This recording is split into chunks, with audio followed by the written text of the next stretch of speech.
دیکھنا جائز ہے؟ جائز نہیں ہے، شیعہ لوگوں کا مذہب ہے تعزیے اور ماتم، تو ان کو کرنے دیں، دوسرے کے مسلک کو چھیڑو نہیں، اپنا مسلک چھوڑو نہیں، آپ نہ کریں، یہ کام اسلام میں نہیں ہے یہ چیزیں۔ کا مسئلہ تعزیہ جو ہے اس کا مسئلہ مختلف بھی ہے، اتنا میں بتاؤں گا، کنفیوز نہیں ہونا۔ تعزیہ کو شرائط کے ساتھ اگر بٹھایا جائے تو جائز ہے، لیکن وہ شرائط پورے کرتے نہیں لوگ، اور ہم نے اگر اتنا ہی شوشہ کھول دیا تو بڑے بڑے دروازے لوگ کھول دیں گے۔ بات صرف اتنی تھی تعزیہ کی، امام حسین کا جو روضہ ہے اس روزے کی شکل کی کوئی چیز بنا کر کے آپ نے رکھ دیا، تو کسی بھی بزرگ کے روزے کی شکل بنا کر کے رکھنا مستحسن ہے، کوئی حرام کام نہیں ہے، ناجائز نہیں ہے۔ جیسے ہم گنبد خضرا بناتے ہیں، خانہ کعبہ بناتے ہیں، ہوتا ہے گنبد خضرا جہاں ہوگا ہم تعظیم کے ساتھ دیکھتے ہیں، لیکن اس کے ساتھ اگر ایسے معاملات ہوں کہ اس کو لے کر کے سڑکوں پہ ہم گھومیں گے، ناچیں گے، اور پھر اس پر چڑھاوے کریں گے، پھر اس کے ساتھ اپنے اپنے عقیدے جوڑ لیں گے، تو یہاں سے شیطان پھر گمراہ کرنا شروع کرتا ہے۔ کہ چند سالوں پہلے ہم نے دیکھا بہت خرافات ہو رہی ہے، ایک جگہ ہم نے کہا منع ہے، انہوں نے فوراً اس کو ختم کر دیا، نہیں کریں گے۔ ہاں میں نے کہا کہ ٹھیک ہے، مولا حسین کے روزے کی شکل بناؤ، ہر گھر میں بنا کر کے رکھو، یاد کے لیے اچھا، اپنے بچوں کو دکھاؤ کہ یہ مولا حسین کا روزہ ہے۔ ہم جیسے گنبد خضرا رکھتے ہیں اپنے گھروں میں، خانہ کعبہ رکھتے ہیں، امام حسین کا روزہ رکھنے میں کون سی دقت کی بات ہے؟ میں اتنا زیادہ مخالف نہیں ہوں اس چیزوں کا، رکھو، آپ پیتل کا بناتے بناؤ، تانبے کا بناتے بناؤ، سونے کا بناتے ہو بناؤ، اس میں حرج نہیں۔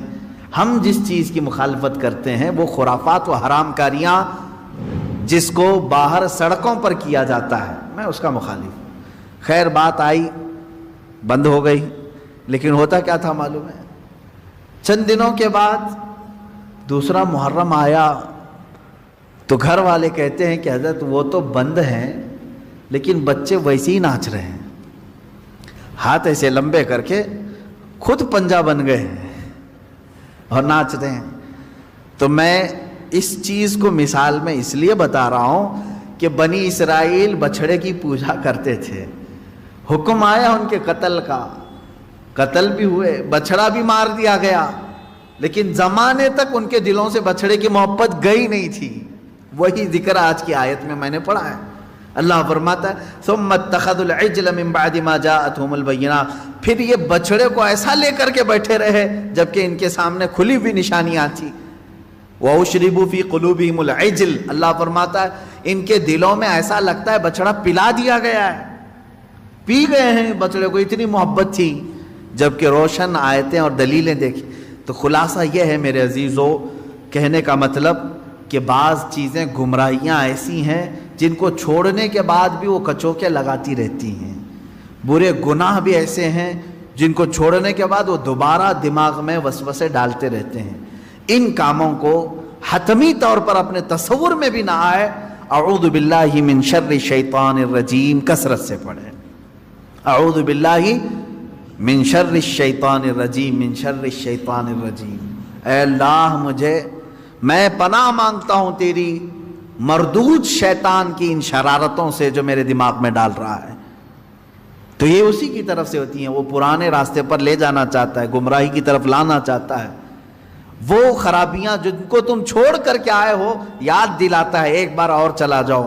اس کے لیے کثرت سے یہ پڑھا کریں، جب جب ایسا وسوسہ آئے کہیں اعوذ باللہ من شر الشیطان الرجیم۔